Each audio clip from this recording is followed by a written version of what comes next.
अस्सलाम वालेकुम नाजरीन, वेलकम टू द शो बात कारोबार की। मैं हूं आपके मेज़बान नताशा हसीब। नाजरीन, मार्केट के सेंटिमेंट्स हम कह सकते हैं कि कल की ही सेंटिमेंट्स को फर्दर कंटिन्यू करते हुए दिखाई दिए। लैक ऑफ ट्रिगर्स या लैक ऑफ वॉल्यूम्स आज की मार्केट में भी देखा गया। Same situation, commodity price high है। ओवरऑल वो जो एक इन्फ्लेशनरी नंबर्स हैं पाकिस्तान के अंदर भी काफ़ी हद तक बढ़ते हुए दिखाई दे रहे हैं, जिसको कंट्रोल करने के लिए ऑब्वियसली पॉलिसी रेट भी बढ़ाए गए हैं। लेकिन यहाँ पर चीज़ें जो हैं वो वाजे करने की ज़रूरत है कि क्लैरिटी आईएमएफ के आने के बाद मार्केट के अंदर जो आनी थी, अभी तक कुछ रेंज बाउंड सिचुएशन देखी जा रही है। 45,500 साइकोलॉजिकल बैरियर अबव मार्केट का क्लोजर देखा जाता है, लेकिन 46,000 पे हम कह सकते हैं कि एक स्पेशल रेजिस्टेंस देखी जाएगी। अगर यहाँ से मार्केट अगर कंसोलिडेशन प्रोसेस में चली जाती है तो आने वाले दिनों में कुछ बेटरमेंट मार्केट के अंदर और खासकर रीजन की मार्केट में सबसे ज़्यादा अट्रैक्शन देखी जा सकती है। फर्स्ट सेगमेंट की तरफ चलते हैं।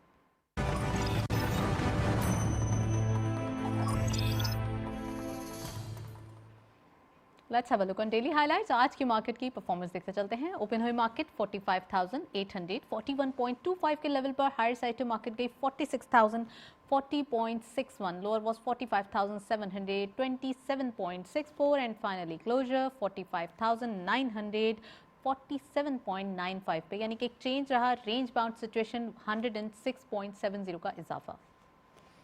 टर्नओवर में करंटली 187.37 मिलियन शेयर्स ट्रेड किए गए। आज चेंज जो है वो पॉजिटिविटी की साइड पे देखा जाता है 37.36 मिलियन शेयर्स पे, and value is much better than yesterday 7.09 billion rupees. Volume leaders में only one scrip being in red territory. Hum network limited इस लिस्ट को लीड कर रहे हैं 0.27 के इजाफे के साथ। 7.77 पे closure. 23.13 million shares traded. EPCL second स्कॉट पे 3.70 पे गेंस देखे गए। 61.21 पे क्लोजर रहा। 14.70 million shares traded and lastly WTL 0.03 का डिक्लाइन। 2.20 पे क्लोजर। 14.21 का कारोबार रहा। कुछ स्क्रिप्ट्स ऐसे हैं जिनके रिजल्ट्स अच्छे आए हैं, जिसकी पार्टिसिपेशन वॉल्यूम लीडर्स में देखी जाती है, और इसके साथ साथ अगर हम बात करें तो वॉल्यूम लीडर्स में बाकी दो स्क्रिप्ट्स वही देखे जाते हैं जो पेनी स्टॉक से जिनकी ताल्लुक है, या हम कह सकते हैं कि थर्ड टियर स्क्रिप्ट्स देखे जाते हैं। नेक्स्ट सेगमेंट की तरफ चलते हैं।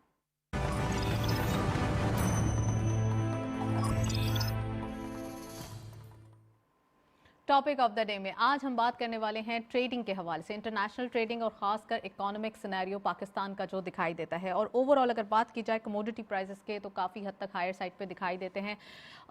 यूनिवर्सल फिनोमेना या हम कह सकते हैं ग्लोबली एक टर्मोइल देखा जा रहा है। इसको कंट्रोल करने के लिए क्या जो हम कह सकते हैं कि इनिशिएटिव्स लिए जाएँ, या पाकिस्तान की इकोनॉमी इससे कैसे जो है वो साथ में मिलकर काम करे, तो ये तमाम चीज़ें आज के प्रोग्राम में हम डिस्कस करेंगे। और इसके साथ साथ हम बात करेंगे पाकिस्तान और चाइना के रिलेशनशिप के हवाले से। अगेन प्राइम मिनिस्टर साहब का जो विजिट था उसके बाद कुछ अग्रीमेंट साइन हुए हैं, कुछ पॉलिसीज हैं जिसकी कंसिस्टेंसी की वजह से अब इकोनॉमिक सिनेरियो काफ़ी हद तक हम कह सकते हैं ऑन ट्रैक और वाजे होता हुआ दिखाई दे रहा है। तो ये आज हम डिस्कस करेंगे, और इसके साथ साथ ओवरऑल फ्रेमवर्क जो CPEC का दिखाई देता है रीजनल कनेक्टिविटी के हवाले से, वो भी आज डिस्कस करेंगे। तो we have exclusive panel in the studio, उनको खुशामदीद कहते हैं। हमारे साथ मौजूद हैं सिराजुद्दीन अजीज़ साहब, उनको खुशामदीद कहते हैं, वेलकम करते हैं प्रोग्राम में। आप सीनियर बैंकर हैं, इकोनॉमिक एनालिस्ट हैं। अस्सलाम वालेकुम sir, welcome to the show. Thank you.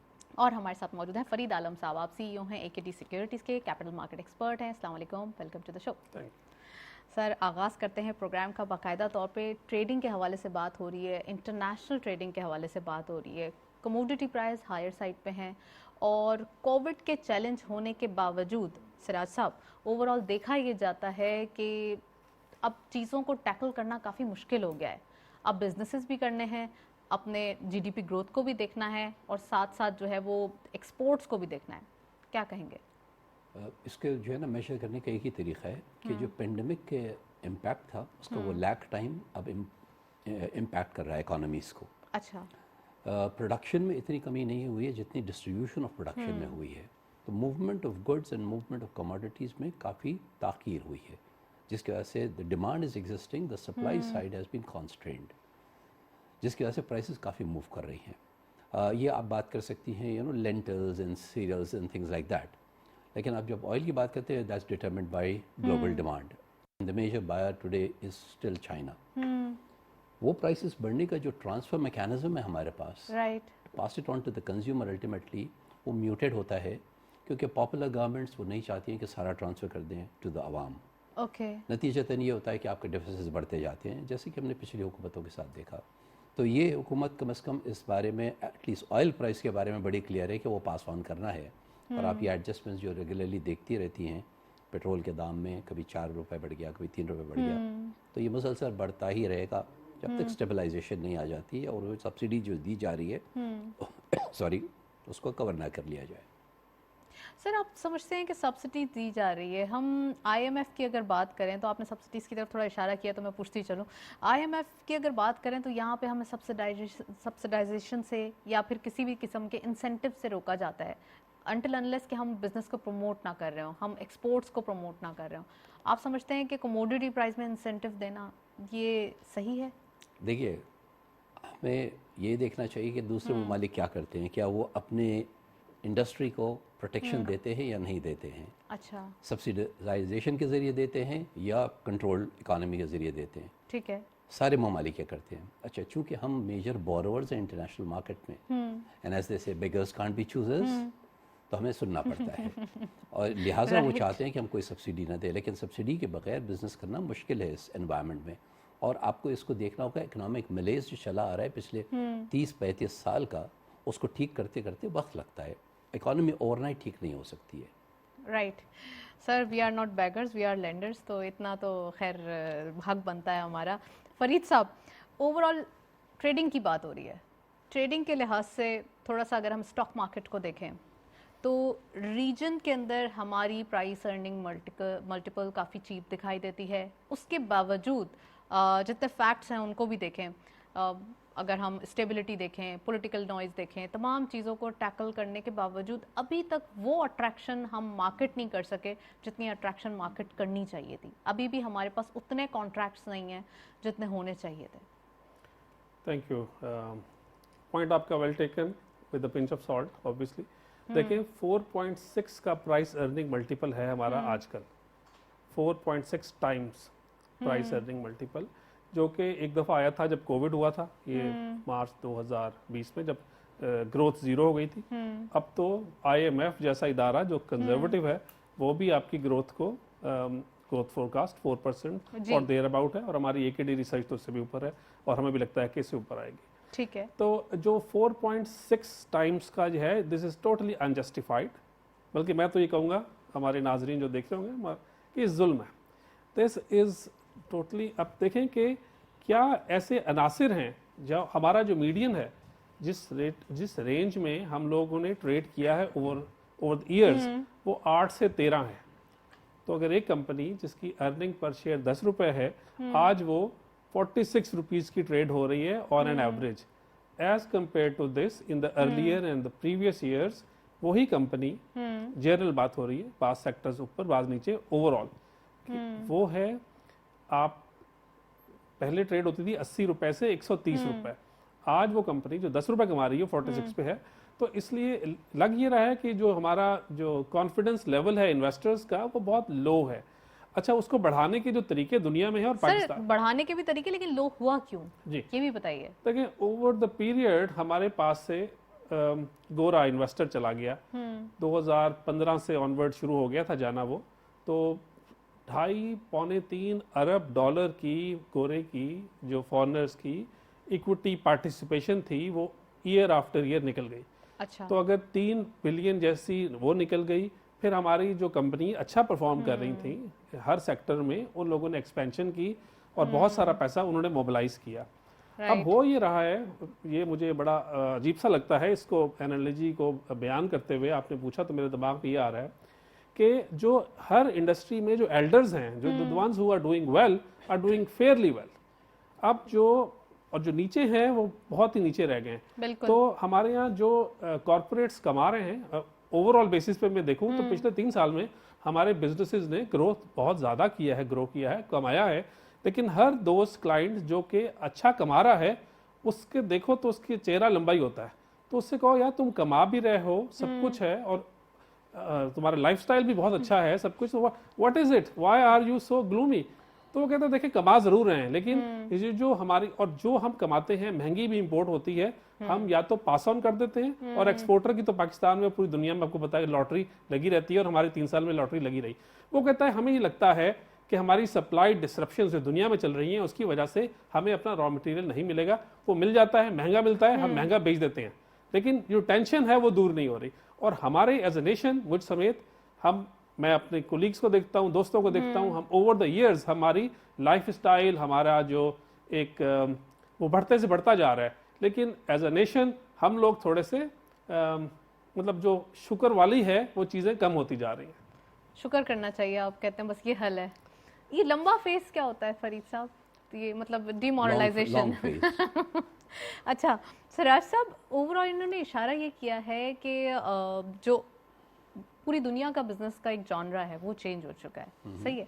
अगर हम बात करें थोड़ा सा ऐसे देखें कि वैल्यूएशन के हवाले से या फिर लाइफ स्टाइल्स के हवाले से, जैसे इन्होंने थोड़ा सा एक पॉइंट आउट किया चीज़ों को, थोड़ा सा इनको भी साइड में रखें और ये देखें कि ओवरऑल वैल्यूएशन को ही ज़रा थोड़ा सा टैकल डाउन करने की कोशिश करें, चाहे वो डॉलर की प्राइस में हो, चाहे डिफरेंट चीज़ों की प्राइसेस में हो। फ्रेट को देखें तो कितना चीज़ें या कितना बिजनेस जो है करना मुश्किल हो गया है। देखिए, मेरा ख्याल है जो फरीद साहब ने आइडेंटिफाई किया ना, वो बहुत अहम बात उन्होंने की है कि बिजनेसेस अच्छा कर रही हैं। कितने बिजनेस अच्छा कर रही हैं? हैंडफुल, चंद लोग अच्छा कर रहे हैं। तो accumulation of wealth must be distinguish from concentration of wealth. Accumulation बुरी चीज़ नहीं है, कॉन्सेंट्रेशन बुरी चीज़ होती है किसी भी इकोनॉमी के लिए, ठीक है, because then you are creating gap between have and have nots. ठीक है, तो इकोनॉमिक पॉलिसी मेकिंग में ये देखने की ज़रूरत है कि वो जो निचले तह पे ऑपरेट कर रहे हैं लोग, उनकी प्रॉफिटेबिलिटी बढ़ाने के लिए क्या पॉलिसी मेकिंग की ज़रूरत है, उधर तवज्जो देने की ज़रूरत है। जो एसएमई सेक्टर कहलाता है आपके इन पॉपुलर लैंग्वेज, हमेशा से ये कहा जाता है और प्राइम मिनिस्टर साहब का भी यही विजन है कि निचले तबके को उठाना है, पुअर पीपल को उठाना है। अगर आप बात कर रहे हैं उन एलीट क्लास की, तो उनको प्रॉफिट में लॉस तो ज़रूर हो रहा है, लेकिन लॉस कहीं से भी नहीं हो रहा। देखिए ना, मैं समझता हूँ ऐसा पाकिस्तानी, आपको भी अफसोस हुआ होगा, मुझे भी अफसोस हुआ कि वज़ीर आज़म को बुला के कहना पड़ा लोगों को कि लोगों की तनख्वाहें बढ़ाइए, आप प्रॉफिट अच्छा कर रहे हैं तो क्यों नहीं शेयर करते अपना प्रॉफिट। ये खुद से करना चाहिए था, वॉलंटरी होना चाहिए था, ये वॉलंटरी होना चाहिए था। आप समझते हैं सर कि अब थोड़ा सा लोग सेल्फिश भी हो गए इस लिहाज से कि बिजनेसेस करने हैं, अगर पर कैपिटा इनकम देखी जाए तो सब कुछ बढ़ रहा है, लेकिन ट्रांसफ़र नहीं हो रहा, रोटेशन नहीं हो रहा। देखिए, जो हमारी यूथफुल ड्रीम्स होती थी ना, उसमें हम हमेशा ये कहा करते थे कि the moral must be greater than the material. लेकिन ऐसा होता नहीं है ज़िंदगी में, मटेरियल की चेज़ हमेशा लगी रहती है। लेकिन किस हद तक चेज़ करने की ज़रूरत है मटेरियल की? ग्रीड की तरफ चला जाए आदमी, या कोई सेटिस्फैक्शन, ऐसी put it, show your on your face that you are happy person in Pakistan. ये क्यों नहीं बताती कि आप खुश हैं इस मुल्क में, क्योंकि आप पैसे भी कमा रहे हैं और अच्छी लाइफस्टाइल भी लीड करते हैं। बट जनरली ऐसा होता नहीं है।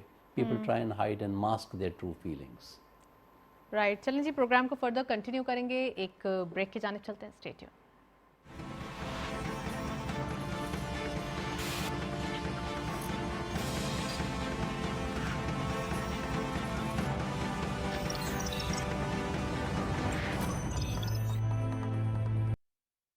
आइए, उसको थोड़ा सा ट्वीक करिए, ब्लूप्रिंट अवेलेबल है, इम्प्लीमेंट कर दीजिए, और इम्प्लीमेंट करने में रुकावटें ना खड़ी करें। रुकावटें ना खड़ी करें। होता यही है, देखिए, रुकावटों की वजह से बिजनेस आगे नहीं बढ़ता है। जब रुकावट आती है तो उसको करने के लिए देन यू नीड बाईपासेस में करप्शन बढ़ती है। चलें थोड़ी सी अगर एग्जांपल लें, जब कोविड आया था तो कंस्ट्रक्शन पॉलिसी दी गई, सही है। कंस्ट्रक्शन पॉलिसी के आने के बाद एम्प्लॉयमेंट बढ़ी और बहुत सी अलाइ इंडस्ट्रीज़ जो हैं वो उससे बेनिफिशरी डायरेक्टली लेते हुए दिखाई दी। अब ओवरऑल देखा ये जाता है कि कुछ प्रोविंसेस में आराम से पॉलिसीज़ के जो अंडर दिस पॉलिसी जो प्रोजेक्ट्स आ रहे थे उनकी अप्रूवल्स दे दी गई, लेकिन अगर कुछ प्रोविंसेस को देखा जाए, अगर सिंध प्रोविंस की एग्जांपल ले लें तो यहाँ पे अभी तक अप्रूवल्स के लिए लोग चक्कर लगा रहे हैं। करप्शन बढ़ेगी, जो कि सिराज साहब ने आइडेंटिफाई किया है। क्या कहते हैं कि पॉलिसीज़ जब आएँ तो उसको अंडर वन विंडो उसका ऑपरेशन होना चाहिए, चाहे वो फेडरल हो चाहे वो प्रोविंशियल हो, पॉलिटिकल नॉइज़ ना क्रिएट किया जाए। सही, जो बांग्लादेश की एग्जांपल दी, मैं उसी को आगे बढ़ाऊंगा कि मियाँ बनशाह ने अभी दोबारा लाहौर के चैम्बर में बैठ के बात की, जो 10 साल पहले भी उन्होंने बताई थी बात, वो दोबारा रिपीट की, लेकिन वो गोल्डन वर्ड्स हैं, समझने वाले हैं डेवलपिंग कंट्रीज लाइक पाकिस्तान के लिए। खालिदा जिया और हसीना वाजिद, तो जो वहाँ की प्रीमियर्स हैं, उनके आपस में बहुत लड़ाई झगड़े, आपको पता ही सारा कुछ। But when somebody asked them कि भाई आप जो हैं बल्कि मियां मंशा इसकी खुद अपना एग्जाम्पल बता रहे थे वो, कि उन्होंने कहा कि हम आप जो मर्जी करते रहे, but when it comes to the country, हम इसके ऊपर कोई थर्ड पार्टी जब इन्वॉल्व हो, तो अगर इस हमारे से प्रेडिसेसर ने कुछ किया हुआ है कमिटमेंट, तो मैं उसको चेंज नहीं करूँगी। इसी तरह हमारा एक दोस्त था, वो अभी बांग्लादेश गया हुआ था, तो कहता मैंने पहुंचना था मीटिंग में और हम रास्ते में जलसा जुलूस था, फंस गए। तो कह रहे थे मेरा जो होस्ट था उसने हूटर लगा के ऊपर लगाया और लोगों ने पूरा रास्ता दे दिया हमें। कहने लगा आगे गए हम तो और एक जलसा जुलूस था, लड़ाई झगड़े थे, तो एक कोई ट्रक्स आ रहे थे, तो उस वाले बंदे ने भी हूटर लगाया। तो मैंने पूछा ये है क्या, तो उसने कहा हमारे मुल्क में जो एक्सपोर्ट इंडस्ट्री है उसके लिए ये प्रिविलेज है, और ये जो आप इस तरह आप चाह रहे हैं कि अगर किसी ने एक्सपोर्टर को तंग किया तो उसको 20 साल तक कैद हो जाती है। तो this is the sort of mind set, because वो आपकी इकोनॉमी में ऐड ऑन कर रहे हैं समथिंग, तो आपको नहीं उसे तंग और करना वो लोग चाहिए। भी जो जलसे जुलूस कर रहे हैं, मार कुटाई कर रहे हैं, उन्होंने भी देख लिया कि यार इतना सख्ती है तो इनको हम रोक नहीं सकते। तो वो कह रहा कि वो कोई एक्सपोर्ट का माल था, पूरा निकल गया, उन्होंने वो चला गया, फिर लड़ाई झगड़े शुरू हो गया। तो ये एक माइंडसेट है ऑफ द पीपल कि आपने अपनी प्रायोरिटीज को कैसे सेट करना है। थर्ड पार्टी से आपने डील की हुई है, हो सकता है एक्स ने की हो या वाई ने की हो, लेकिन ऑनर करेगी हुकूमत वक्त। हमारी हुकूमत माशाल्लाह इज डूइंग अपने तई बहुत कोशिश कर रही है अच्छा काम करने की, बट बहुत सारी एनर्जीज जो ज़ाया कर रहे हैं वो पिछले लोगों को बुरा भला कह के इससे ज़्यादा बेहतर कंस्ट्रक्टिव काम कर सकते थे और कर सकते हैं। कुछ प्रोडक्टिव होना चाहिए। चलें गुफ्तगू को कंक्लूड करेंगे। स्लाइट अमेंडमेंट, हुकूमत वक्त नहीं, हुकूमत जो भी हो अभी या आगे, commitment must be met. Right चलिए, मैं चाहती हूँ कि जो हमने बातें की हैं उसको थोड़ा सा कंक्लूजन की तरफ लेके जाएं, जो सॉल्यूशंस हैं उनकी तरफ लेके जाएं। सर आपने हुकूमत वक्त या जो भी आपने आइडेंटिफाई करने की, वक्त नहीं कहा, मैंने कहा हुकूमत जो भी हो। हुकूमत जो भी हो तो हुकूमत वक्त ही कहलाएगी ना सर, जो भी उस वक्त हुकूमत कर रही होगी। ओवरऑल उसके ज़िम्मे बहुत सारे काम होते हैं। समटाइम्स देखा ये जाता है, जैसे प्रोग्राम के स्टार्ट में फरीद साहब ने कहा था कि पॉपुलर डिसीजंस लेने के चक्कर में ये काम हो जाते हैं कि नहीं भाई हम इसको फेयर नहीं दिखाएंगे, हम पॉपुलर डिसीजन लेंगे। बहुत सारे बोल्ड डिसीजंस, बहुत सारे अनपॉपुलर डिसीजंस भी लेने पड़ते हैं। कभी कभार कहते हैं ना दवाई भी पीनी पड़ती है ताकि तबीयत सही हो जाए, कड़वी दवाई। तो कौन सी कड़वी दवाई है जो अभी हमें फौरी तौर पे वो लेने की या खाने की ज़रूरत है? देखिए कड़वी दवाई तो मेरा ख्याल है बहुत सारी आवाम इस वक्त भी पी रही है। आवाम तो पी रही है सर, लेकिन इसके साथ साथ भी थोड़ा सा तो अमेंडमेंट जहाँ करने की बूस्टर लेने की ज़रूरत है। अमेंडमेंट जहाँ करने की ज़रूरत है वो आइडेंटिफाइड एरियाज हो। कोई नई बात नहीं है, कोई नई बात मैं या फरीद यहाँ पे नहीं बता सकते इस प्रोग्राम में। We exactly know what needs to be tweaked. Tax to GDP ratio किसी भी डेवलपिंग कंट्री का 15 से 20% से कम हो अगर, तो आप अंदाज़ा लगा सकती हैं कि आपकी टैक्स मशीनरी काम ही नहीं कर रही है। It has fell below 9% I believe, right? जी, फेल बिलो 9%। आप बताइए कैसे तरक्की करेंगे जब हुकूमत के पास पैसे आप नहीं देंगे राइट रन करने के लिए, तो कहाँ से वो डेवलपमेंट एक्सपेंडिचर मीट करेगी? तो टैक्स का कल्चर, टैक्स के कल्चर पे आप क्वेश्चन उठा रहे हैं सर। एक हम कहते हैं ना चुटकी बजाते ही तो ये सारे मामला सही नहीं हो जाते। जैसे इंडस्ट्रियलाइजेशन की बात की, तो इसी तरीके से टैक्स की बात करते हैं। जो टारगेट्स हम ईयरली दे रहे हैं, टारगेट्स हैं और उनको अचीव भी कर रहे हैं, बल्कि उनसे ज़्यादा ही कर रहे हैं। डायरेक्ट और इनडायरेक्ट टैक्सेस दोनों में जो है वो इम्प्लीमेंटेशन ज़्यादा ही हो रहा है।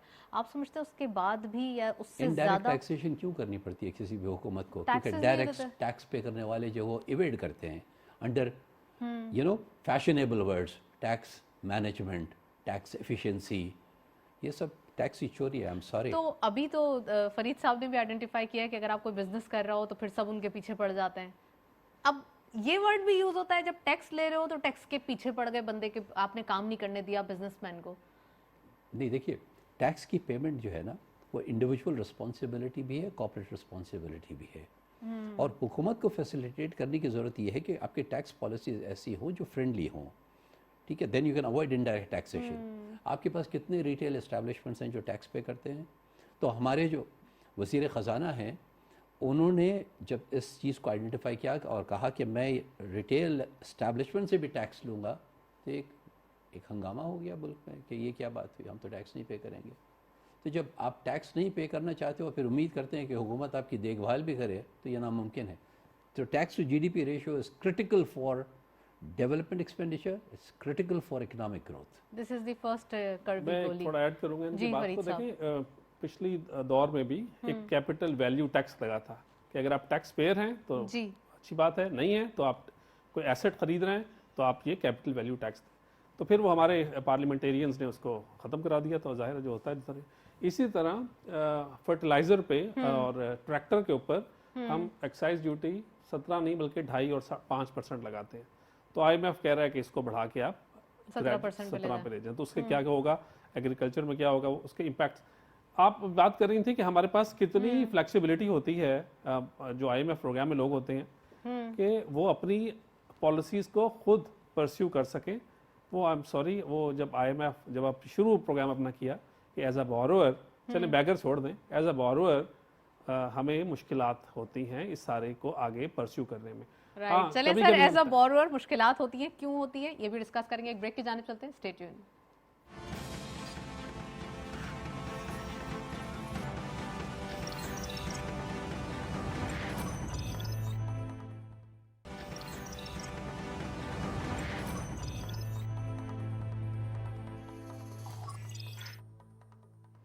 वेलकम बैक नाजरीन। बहुत हमारे पास कम मोमेंट्स हैं प्रोग्राम के और फरीद साहब भी मौजूद है, सिराज साहब भी मौजूद हैं। जल्दी जल्दी मैं उनसे सवाल करती फिरूँ। सर, डिप्लोमेसी की बात हो रही है, डिप्लोमैट्स जो होते हैं हमारे, जो दूसरे कंट्री में पाकिस्तान को रिप्रेजेंट करते हैं, आप समझते हैं कि उनकी क्या ड्यूटी होनी चाहिए? सबसे पहले तो ट्रेनिंग होनी चाहिए ऑन ट्रेड एंड इन्वेस्टमेंट, कि ट्रेड कैसे अट्रैक्ट किया जाता है, इन्वेस्टमेंट अपॉर्चुनिटीज़ कैसे एक्सप्लोर की जाती हैं। ये दो चीज़ें सिखाना बहुत ज़रूरी है। Economic diplomacy is the name of the game today. Diplomats पर से कोई काम नहीं। Political friendships meaningless, economic friendship stability and long term. Future की नीड हमारी इकोनॉमिक डिप्लोमेसी ही है। फरीद साहब प्लीज लास्ट कमेंट। जी, मेरा ख्याल से जो डिप्लोमेसी के साथ साथ जो कॉन्फिडेंस लेवल हमारे जो डिप्लोमेट्स के अंदर होना चाहिए, वो उनको नॉलेज से आएगा। उनकी को थोड़ी ट्रेनिंग भी होनी चाहिए ऑन द जॉब। और जो सीनियर लोग हो जाते हैं वो ट्रेनिंग में जाते हुए या कुछ सीखते हुए थोड़ा शाय करते हैं। मेरे ख्याल से जो इस वक्त कॉज जब और केस जब बड़ा हो अपनी ज़ात से, तो हमें सीखना हर एज में चाहिए। और ये सिराज साहब ने बिल्कुल सही कहा, अगर आपका होमवर्क ठीक हो तो you can negotiate well. Thank you so much. Farid साहब हमारे साथ मौजूद थे, सिराज साहब आपका भी बहुत बहुत शुक्रिया प्रोग्राम में ज्वाइन किया। ओवरऑल देखा ये जाता है कि हमें अपनी गलतियों से भी सीखने को बहुत कुछ मिलता है और हमें हर वक्त कुछ ना कुछ सीखना चाहिए, चाहे बात डिप्लोमेसी की हो, चाहे बात इकोनॉमिक कंडीशन की हो। जब हमारे पास हम कहते हैं ना कि मौजूद हैं इशारे, तो उन इशारों की तरफ निशानदेही करके उनको गलतियों को ठीक करना ज़रूरी है। That's all. प्रोग्राम को वाइंड अप करते हैं, इजाज़त दीजिए, अल्लाह हाफिज़।